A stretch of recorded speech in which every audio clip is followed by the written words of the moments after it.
When McNameeBack in March, as part of his "America has been taken for a ride for too long, and Uncle Don isn't gonna take it anymore" shtick, Donald Trump announced 25 and 10% tariffs on steel and aluminum imports.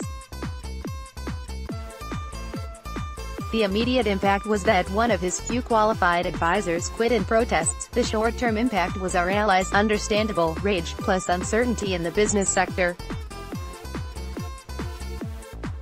It's still too soon to tell what the long-term repercussions may be, but they presumably involve retaliation that will hurt, among others, American farmers. Around the same time, riding high on the obvious success of his steel and aluminum gambit, Trump threatened upwards of $150 billion in China-targeted tariffs, a negotiating tactic that has thus far resulted in Trump announcing his intent to save a Chinese tech company that violated U.S. sanctions.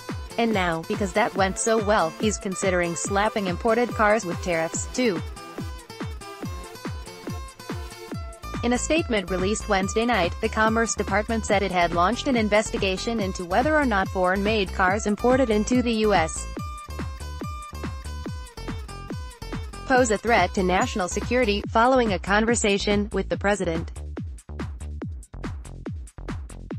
In asking the Commerce Department to probe the situation, Trump is hoping to employ the same highly dubious legal statute he did to impose tariffs on steel and aluminum, which gives the president the authority to restrict imports thought to threaten national security.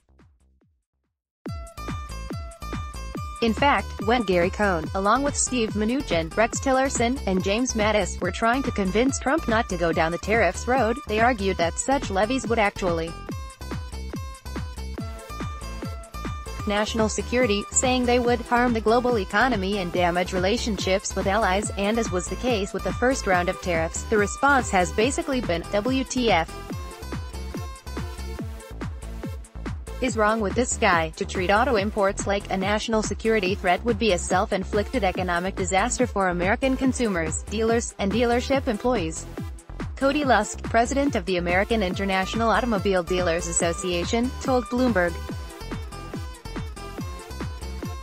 "This is a bad day for American consumers." John Bozzella, the chief executive of global automakers, told NBC News,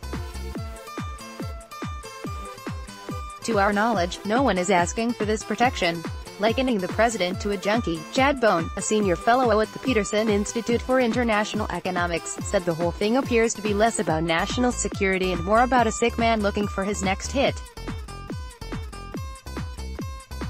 After the steel and aluminum high, President Trump has now become addicted to tariffs. Bohn told the New York Times, "He is now clearly abusing this national security law simply to get his tariff fix.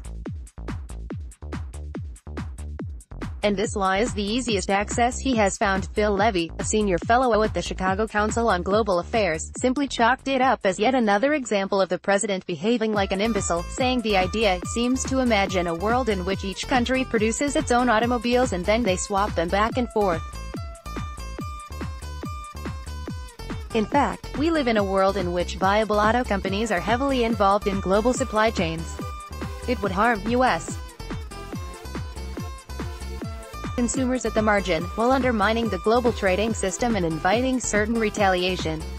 Trump's own party, too, was incensed, with Senator Orrin Hatch saying in a statement that taxing cars, trucks and auto parts coming into the country would directly hit American families who need a dependable vehicle, whether they choose a domestic or a global brand, as if to underscore the point that he was repeatedly dropped on his head as a child and America is now dealing with the fallout. Trump offered this string of incomprehensible thoughts on the potential tariffs today during a press conference announcing he was canceling the North Korea summit. You see, there was an article today about the auto tariff threats, but it's going to be more than an article.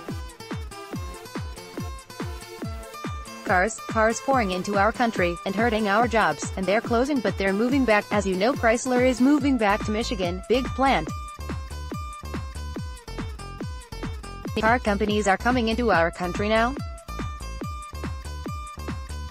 Big difference. https://twitter.com/a trooper/status/9996858880231546888. If you would like to receive the Levin Report in your inbox daily, click here to subscribe.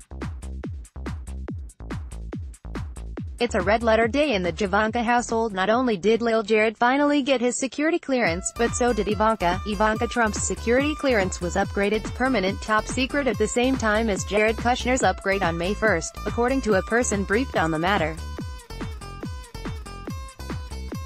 The White House declined to comment on this story. Ivanka's security clearance status hasn't always been known, and there was speculation she wouldn't obtain permanent security clearance after CNN reported the FBI was investigating one of her international business deals back in March. Luckily, this story has a happy ending for a woman who, prior to becoming a senior advisor to the president, shilled pumps and purses and had no government experience whatsoever. The couple will now be able to sit in on high-level White House meetings, and access information like foreign intelligence and the president's daily intelligence briefing. Yay, Team Trump is holding a fire sale on North Korea summit coins. As you've probably heard by now, Trump canceled his big June 12th summit with Kim Jong-un, a turn of events that more than a few people saw coming. But because this administration is not known for being too bright, someone decided to order a bunch of coins to commemorate the event prematurely. And now, this is happening. https://twitter.com/christinawilkie/status/9996661141866209228. And if failure and disappointment scream the holidays to you, consider one of these bad boys. https://twitter.com/christinawilkie/status/99969743123426918. Get him while they're hot. Elsewhere, Wall Street